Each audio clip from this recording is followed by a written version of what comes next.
más, bienvenidos al estudio de las parábolas de nuestro Mesías. Y es el Mesías precisamente el que logra que Israel retorne a la tierra y así establecerse.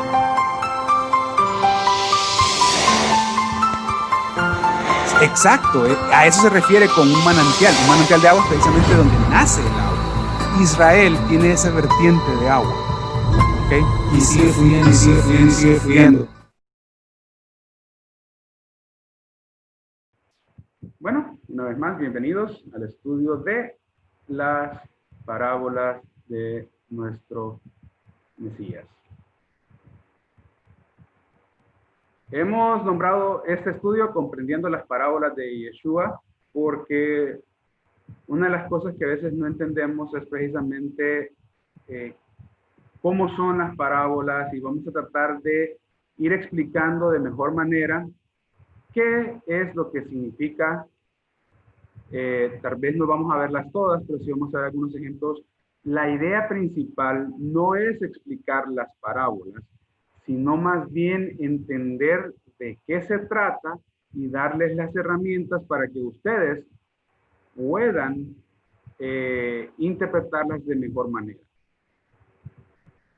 Como todo, tenemos que comprender primero qué es lo que vamos a estudiar. La palabra parábola traduce dos términos, uno en hebreo y uno en griego. No está de más decir que la Biblia fue escrita en hebreo y en griego. Algunas porciones en arameo, pero el arameo es como un dialecto que se deriva, se basa en el hebreo. Entonces, mashal es la palabra en hebreo y parabolén es en griego. Y ahí pueden ver los que saben leer y escribir hebreo y griego. Ahí lo pueden ver. Mashal y parabolén.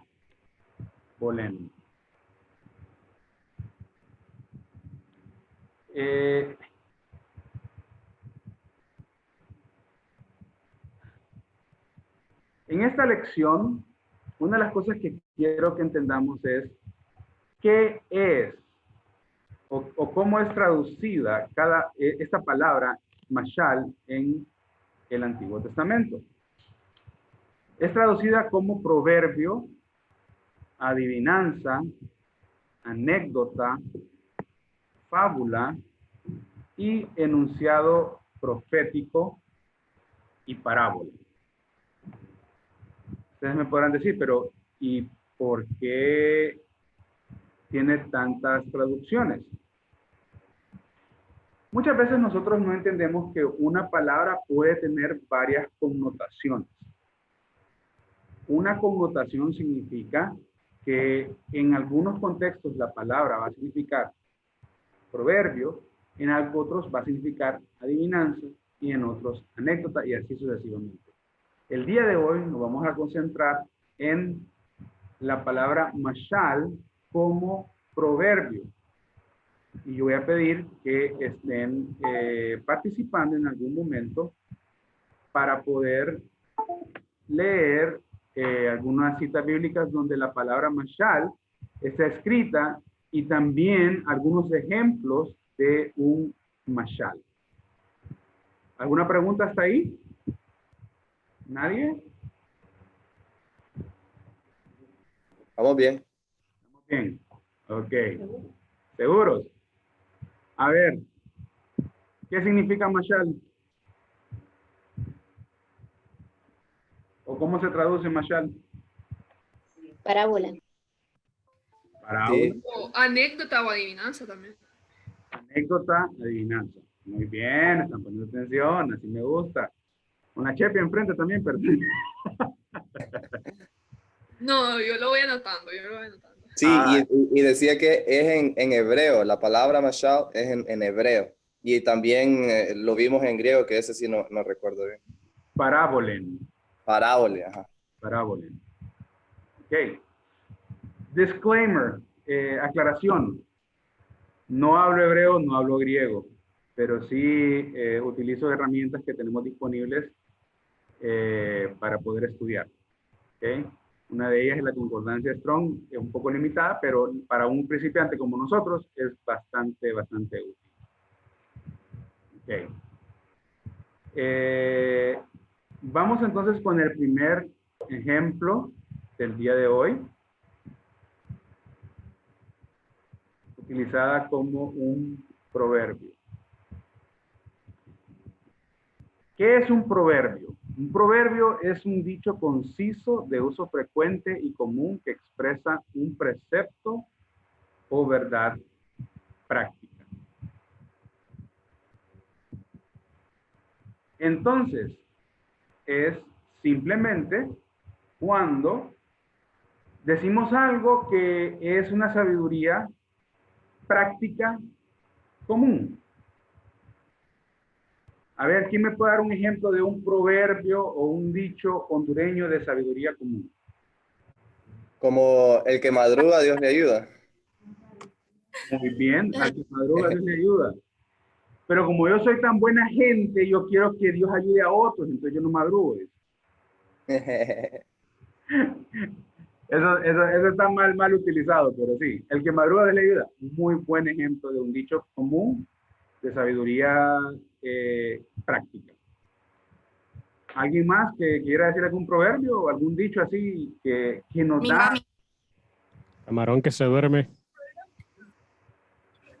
Eso me recuerda a un chiste que solo los hondureños vamos a comprender. Nuestra audiencia internacional que nos vea después, lo siento, pero hubo un político que dijo una vez: crustáceo que se entrega en los brazos de Morfeo es arrastrado por las corrientes del H2O.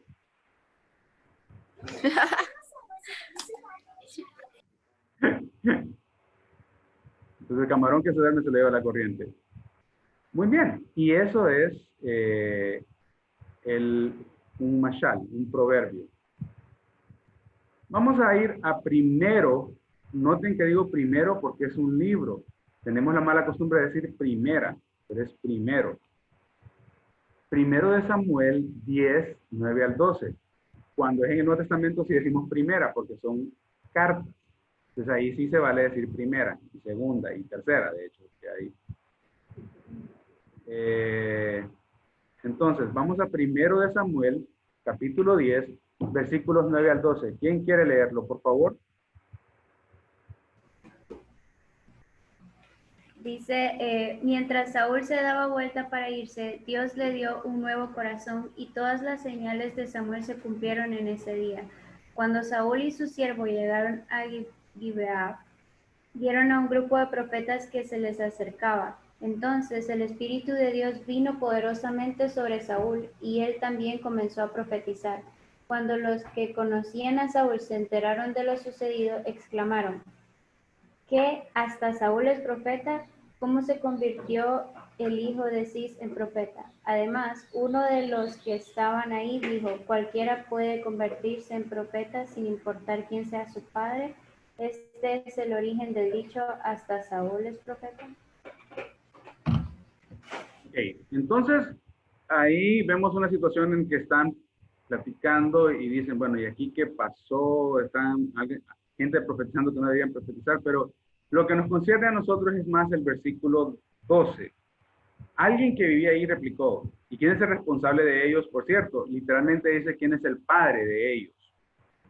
Porque en el hebreo, el padre es alguien que es responsable, alguien que cuida de, no solamente padre biológico. Y después dice, de ahí viene el dicho. La palabra dicho es precisamente la palabra mashal. ¿Ok? ¿Acaso también Saúl es uno de los profetas? Entonces vemos ahí un dicho que ellos hicieron. ¿Acaso también Saúl es uno de los profetas? Y empezaron la gente a decir eso de manera constante. ¿Ok? Déjenme hacer algún ajuste aquí.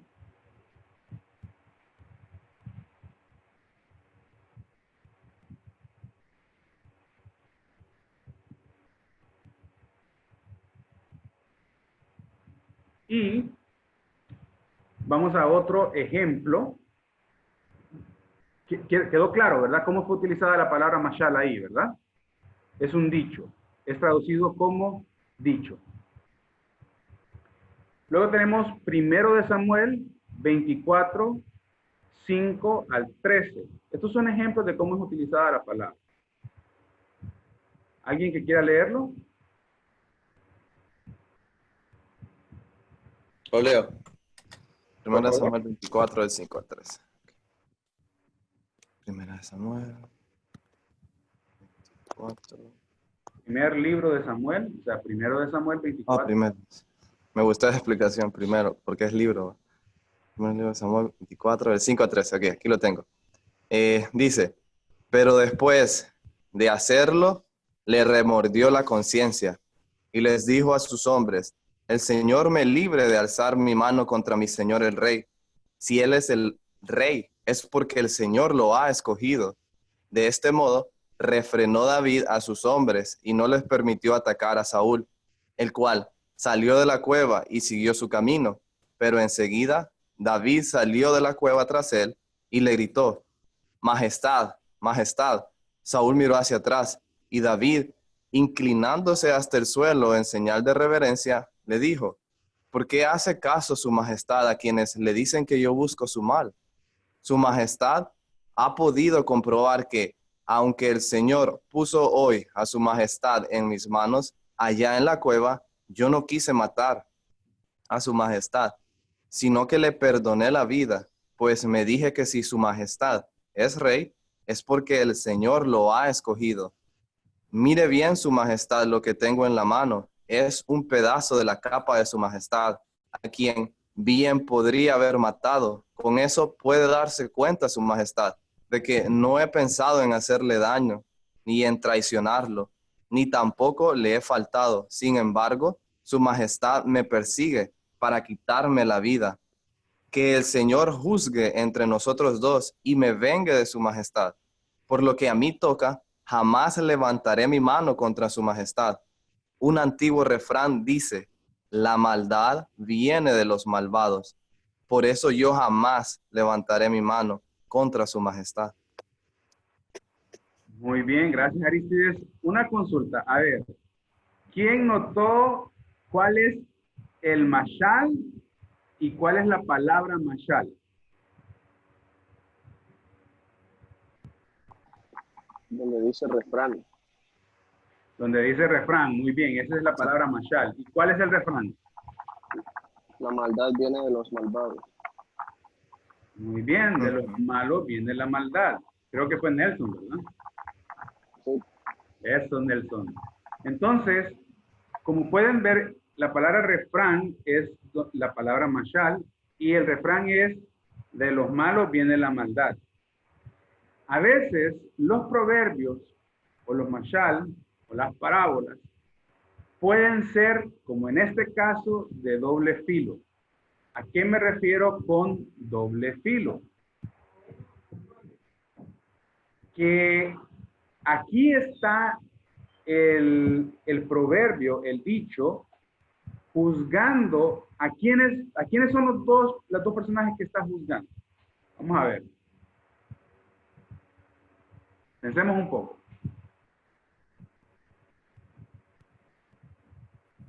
¿Cómo es la pregunta? Ok, este dicho, este proverbio, tiene doble filo. Ok, significa que tiene filo para un lado y para el otro. Ok, o sea que está juzgando o está describiendo, mejor dicho, a dos personas. A David y a Saúl. Muy bien, Valeria. A David y a Saúl. ¿Por qué? Sí, ya entendí, creo, la pregunta. Porque el rey Saúl hasta este momento está buscando a David, quien no ha hecho algo malo, entonces le aplica ahí al rey Saúl y también le aplicó, como dice que es arma de doble filo, a David, porque David pudo haber matado en ese momento, Dios se lo, por así decirlo, dice que Dios se lo pudo haber entregado, pero él solo cortó, incluso se sintió mal, o sea que le aplicaba también a él si él lo hubiera despedazado ahí. O de los malos viene la maldad, de los buenos viene la bondad. Ajá. ¿Ok? Entonces David le está diciendo, yo actué con bondad hacia ti. Recordemos cuál es el contexto de esta historia. David fue ungido como rey. Saúl todavía es rey. Entonces, ya David tiene la promesa que él será el rey de Israel. Pero, a la vez, él sabe que él no puede usurpar ese lugar. Él no puede llegar y tomar ese lugar, sino hasta que Dios mismo se lo entregue.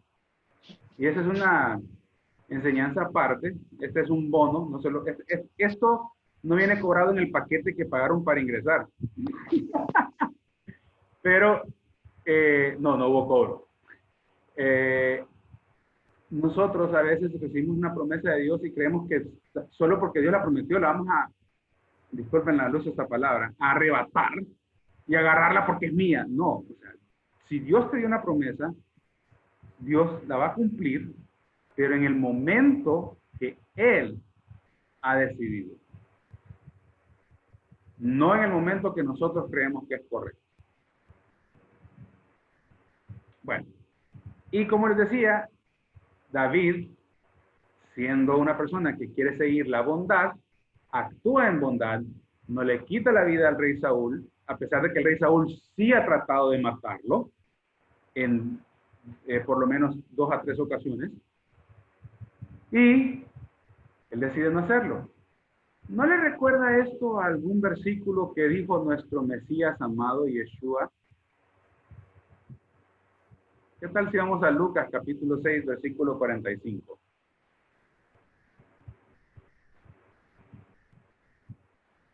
¿Alguien de los que no ha participado que lea?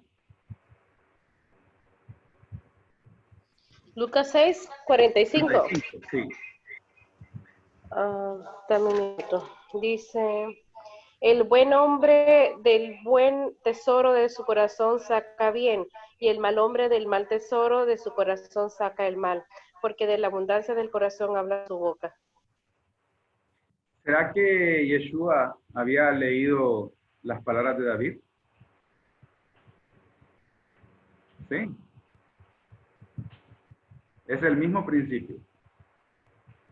Exactamente el mismo principio. Bueno, vamos al siguiente ejemplo. ¿Quedó claro este ejemplo de cómo es utilizada la palabra mashal? Un refrán. Vimos primeramente que era un dicho, lo vimos como un refrán, y está todo bajo la categoría de proverbio. ¿Ok? All right, muy bien. Recuerden, si tienen preguntas, por favor, háganlo. El siguiente ejemplo, perdón. Vamos al segundo libro de Crónicas, capítulo 7, versículos 16 al 20. A ver, vamos a pedirle de Tim Marín de Dopingüe. A ver, Lester. Dice, desde ahora y para siempre escojo y consagro este templo para habitar en él. Mis ojos y mi corazón siempre estarán ahí. En cuanto a ti, si me sigues como lo hizo tu padre David y me obedeces en todo lo que yo te ordene y cumples mis decretos y leyes, yo afirmaré tu trono real como pacté con tu padre David cuando le dije, nunca te faltará un descendiente en el trono de Israel. Pero si ustedes me abandonan y desobedecen los decretos y mandamientos que les he dado y se apartan de mí para servir y adorar a otros dioses, los desarraigaré de la tierra que les he dado y repudiaré este templo que he consagrado en mi honor. Entonces los convertiré en hazme reír de todos los pueblos. Muy bien. ¿Alguien pudo identificar por casualidad la palabra mashal? En esta está un poco más escondida. En esta no está tan evidente. Entonces vamos a ir por partes para que lo podamos ver un poco mejor.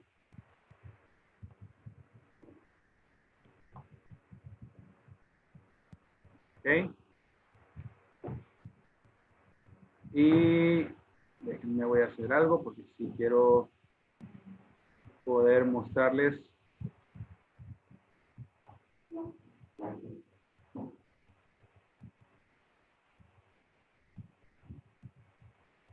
Como les dije, estoy aprendiendo Ok. En esta porción, la palabra mashal no está tan evidente. Y quiero explicar un poco del contexto en el que está escrito Segundo de Crónicas. Dios está hablándole a Salomón. Salomón está inaugurando el templo. Fue un templo majestuoso. El rey David, su padre, era quien había decidido hacerlo y había ya guardado los tesoros para poder construir el templo. Pero Dios le dijo que no iba a ser él quien iba a levantar el templo, sino que iba a ser su hijo. Pero a Salomón le da la promesa y le dice, y a partir de ahora yo he elegido y he consagrado esta casa. La versión que leyó Lester dice templo, pero en realidad en el hebreo dice casa. ¿Ok? Eso es muy importante para nosotros, entender de que el templo es la casa de Dios. Ahora, no dice casa, dice casa, porque solo es una. ¿Ok? Entonces la casa de Dios es el templo en Jerusalén. Y él dice acerca de esa casa, mi nombre resida en ella para siempre. El nombre de Dios iba a estar en ese lugar. El día de ayer hablábamos un poco, ya Laste, seguimos hablando de lo que discutíamos ayer, que el nombre de Dios es la naturaleza misma. Ese lugar era el lugar donde Dios se citaba con el pueblo, donde Dios se encontraba con el pueblo para poder darle de su naturaleza, poder ofrecer de lo que Él tiene, poder derramarse. Digamos que este es el pueblo. Es Dios. Entonces Dios derrama de sí, de su naturaleza, al pueblo en ese lugar. A eso se refiere con que mi nombre reside en ella para siempre. Mis ojos y mi corazón estarán allí todos los días. Iban a estar en ese lugar. ¿Creen ustedes que ese era un lugar especial para Dios? ¿Sí o no? Claro que sí. Y estaba diseñado de acuerdo a las instrucciones que Dios había dado en el desierto al pueblo de Israel, en el monte Sinaí, para ser exactos, para la construcción del tabernáculo. El templo simplemente iba a hacer eso más grande todavía, pero son los mismos principios. Pero en el versículo 20, Dios da una promesa que, bueno, sí, una promesa que duele. Él dice que si el pueblo se aleja de Dios, deja de cumplir los mandamientos, dice, entonces los arrancaré de mi suelo, el que yo les he dado. Arrojaré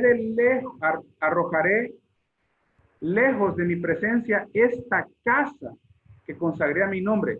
En otras palabras, voy a destruir, voy a hacer añicos esta casa. Y se volverá un objeto de burla. La palabra objeto de burla es mashal. Será un ejemplo, será un proverbio, será un dicho, será algo que los pueblos vean. Entre todos los pueblos van a poder ver que yo elegí destruir mi casa antes de destruir a mi pueblo. Eso es hermoso. Es doloroso, pero es hermoso. ¿Por qué? Porque Dios prefirió destruir algo tan precioso como el templo que destruir al pueblo por su pecado. Díganme si eso no nos da una muestra del amor y de la misericordia de Dios. Fíjense que una vez yo estaba muy molesto con mi hijo. Yo sé que eso solo a mí me pasa y él se ríe porque ya sabe lo que voy a contar. Nosotros, cuando él estaba más jovencito, le dábamos vara y teníamos una vara, literal. Habíamos mandado a hacer una vara que decía la vara y la corrección dan sabiduría, pero ese día yo estaba tan enojado y yo hice una promesa cuando, de hecho desde antes que nacieran, que jamás le iba a dar vara a mis hijos estando enojado. ¿Por qué? ¿Se imaginan que yo le dé vara a mi hijo con mi fuerza, con un palo en la mano, y yo me lo llevo a sonar con cólera? Lester solo se ríe, parece que Lester ya ha experimentado algo así. Entonces, con mi esposa lo que hacíamos es que yo le decía, dale vos, porque si le doy yo, lo destartalo. Ese día mi esposa no estaba para rematar. Y agarré aquella vara yo, me le acerqué y le dije, mira, no te doy porque tengo demasiada cólera. Y lancé la vara al piso. Y esa vara se rompió en 3 pedazos. Y era gruesa, era como así de gruesa. Para que vean la cólera que tenía. En el momento en que yo vi que esa vara se quebró, ¡pum! El pensamiento en mi mente. Así destruí yo el templo para no destruir a mi pueblo. Así destruyo yo algunas cosas en tu vida para no destruirte. Así yo te quito algunas cosas para no darte lo que te mereces. ¿Qué creen que pasó con mi cólera en ese momento?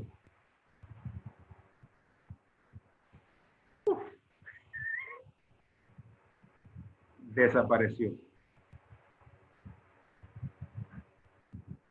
Entonces, esa vara es una parábola ahora.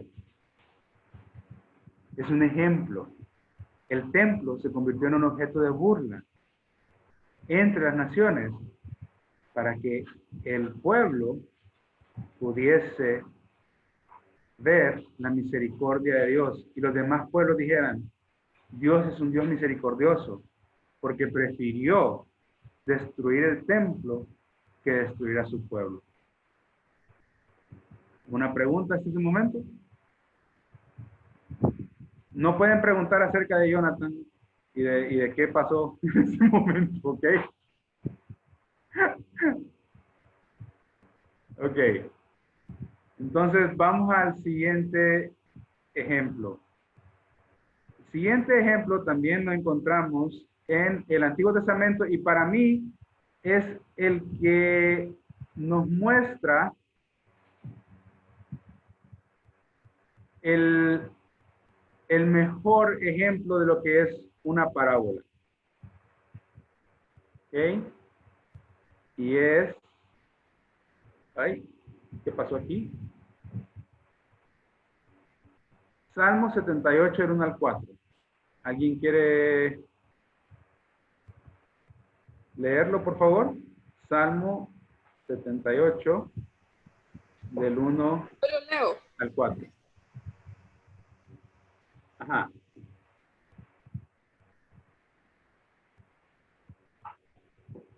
¿Hola?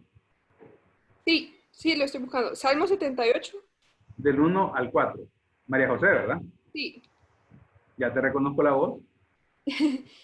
Oh pueblo mío, escucha mis enseñanzas. Abre tus oídos a lo que digo, porque te hablaré por medio de una parábola. Te enseñaré lecciones escondidas de nuestro pasado, historia que hemos oído y conocido, que nos transmitieron nuestros antepasados. No les ocultaremos estas verdades a nuestros hijos. A la próxima generación le contaremos de las gloriosas obras del Señor, de su poder y de sus imponentes maravillas. Bien, entonces, ya les puse la chepia ahí. La chepia, para los que nos escuchan de otros lugares, es la copia. En el Salmo 78, 1 está la palabra mashal. ¿Cómo se traduce al español ahí? como proverbio. Proverbio, muy bien. Y este ejemplo, para mí, es como que el que definió cómo se utilizaría la parábola. Recuerda que Mashal es parábola también, de aquí en adelante. Dice, hablaré cosas escondidas desde tiempos antiguos. Esto es muy importante porque esto lo vamos a discutir cuando lleguemos ya al uso de la palabra mashal como parábola. Hoy se lo estamos viendo como proverbio. Pero dice, hablar cosas escondidas desde tiempos antiguos. Y en el versículo 4, para no encubrirla a nuestros hijos, sino que contarla de generación en generación. Entonces, aquí, que es un mashkal, o es un dicho también de Asaf. Asaf fue un gran salmista. Él dice, lo que hemos venido haciendo, contando historias de generación en generación, yo lo voy a hacer también. ¿Okay? No vamos a seguir haciendo esto para poder enseñar, porque a veces hay cosas que se entienden mejor a través de una historia. Por ejemplo, misericordia. Misericordia es cuando yo no recibo lo que merezco. Y gracia es cuando recibo lo que no merezco. Regresemos un poquito atrás con la historia de mi persona con mi hijo. ¿Qué mostré ahí? ¿Misericordia o gracia? Misericordia. Exacto. ¿Por qué? Al parecer merecía el castigo. Y pues no sucedió al final. Sucedió. Ahora, si yo hubiera golpeado, ojo, no estoy excusando mi comportamiento. Mi comportamiento estuvo mal. Uno no debe enojarse a tal grado con los hijos. Sobre todo cuando uno entiende que Dios tiene el control de todo. ¿Ok? Dios mostró gracia conmigo. ¿Por qué? Porque al portarme mal, ¿qué hizo Él conmigo? Que lo calmó. Se sintió bien. ¿Cómo? ¿Cómo me calmó Dios? Como contaba, al destruirlo en el palo o lo que tuviera, el utensilio de castigo, según lo que contó, pues ahí se sintió mejor. Se le fue la cólera. Cuando te trajo a memoria la palabra, ahí mostró su gracia. Así es, me dio un regalo que no lo merecía en ese momento, y el regalo fue mostrarme que así ha sido Dios con nosotros, que es de la misericordia que Él tiene con nosotros. Esa es gracia. Entonces, ven cómo algunos conceptos es más fácil entenderlos a través de un dicho y aún más a través de una historia. Y me estoy adelantando porque eso lo vamos a ver más adelante, pero sí quiero que nos llevemos eso, porque estamos ya pronto a terminar. Que podamos entender de que la idea detrás de los proverbios bíblicos, obviamente, y las parábolas bíblicas, es entender conceptos que de repente son un poquito elevados para poder comprenderlos y poder explicarlos con una definición nada más. Entonces, se utilizan historias para poder enseñarnos esos conceptos. Y el último ejemplo del día de hoy terminamos la sección de proverbios. Vamos a ir entonces a Proverbios capítulo 1, versículos del 1 al 6. Está ahí todo la cita bíblica. Si alguien quiere leerlo. Aquí lo tengo yo, Eddie. Ok. También está en pantalla, por si lo quieren leer de pantalla. ¿Empieza del 1 al qué? Proverbios 1, del 1 al 6. Thank you. Hijo de David, rey de Israel, que tiene como propósito comunicar sabiduría e instrucción, ayudar a comprender palabras llenas de sentido, adquirir instrucción, prudencia, justicia, rectitud y equilibrio, hacer sagaces a los jóvenes inexpertos y darles conocimiento y reflexión. El que es sabio e inteligente los escucha y adquiere así más sabiduría y experiencia para entender los dichos de los sabios y sus palabras, ejemplos y adivinanzas. La sabiduría comienza para honrar al Señor. Los necios desprecian la sabiduría y la instrucción. Muy bien, entonces, ¿qué dice aquí?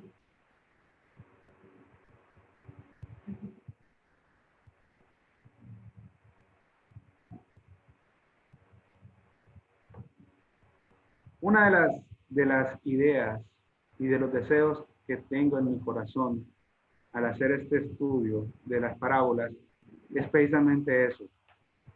Estoy tan alegre de que sean todos jóvenes, todos somos jóvenes, estamos burritos, leche en los dientes.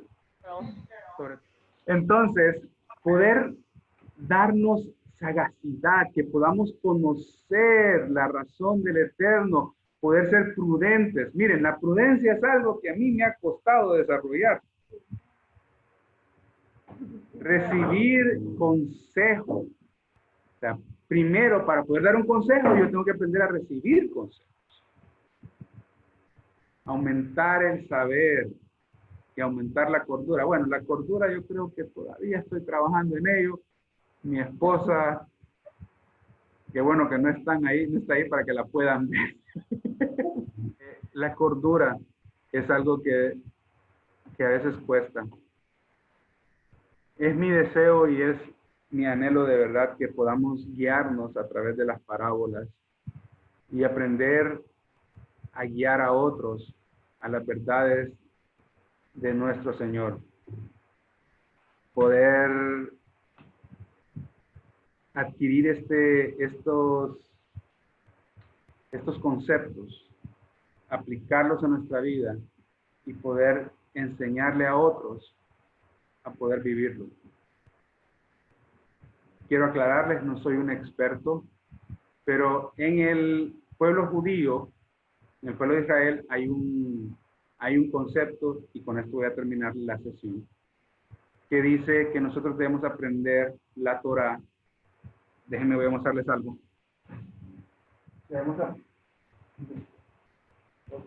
El libro de la lectura.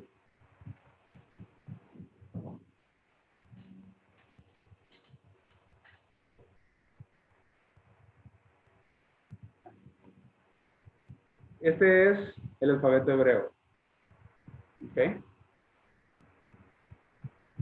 La primera letra del alfabeto hebreo es esta. Aleph. En el pueblo de Israel existe el concepto de que si yo aprendo Aleph, en buen hondureño, si yo aprendo A, voy a enseñar A. Y de hecho existe una historia de un rabino que le está enseñando a un joven y le dice, hoy vamos a aprender Aleph. A ver, y la Aleph se escribe así. ¿Ok? Y viene y le enseña la Aleph. Y sale emocionado el discípulo y va donde el amigo y le dice, oíme, tengo que enseñarte algo de la Torá, algo de la palabra de Dios. Y le dice, ¿qué le? Aleph. ¿Y qué es esto? Es la primera letra. Mira, y se escribe así. Y ya le dibuja. Aprendamos. Ah, ¿y qué más? No, solo eso sé. Pero ese poco que sé, lo comparto. Y como dijo Yeshua, en lo poco has sido fiel, en lo mucho te pondré. Si compartimos lo poco que sabemos, Él se va a encargar de volvernos a llenar. Él se va a encargar de volvernos a enseñar. ¿Para qué? para que sigamos compartiendo. Muchas gracias y con esto termino la sesión de hoy. Una vez más, bienvenidos al estudio de la parábola de nuestro Mesías. Y es el Mesías precisamente el que logra que Israel retorne a la tierra y así establecerse.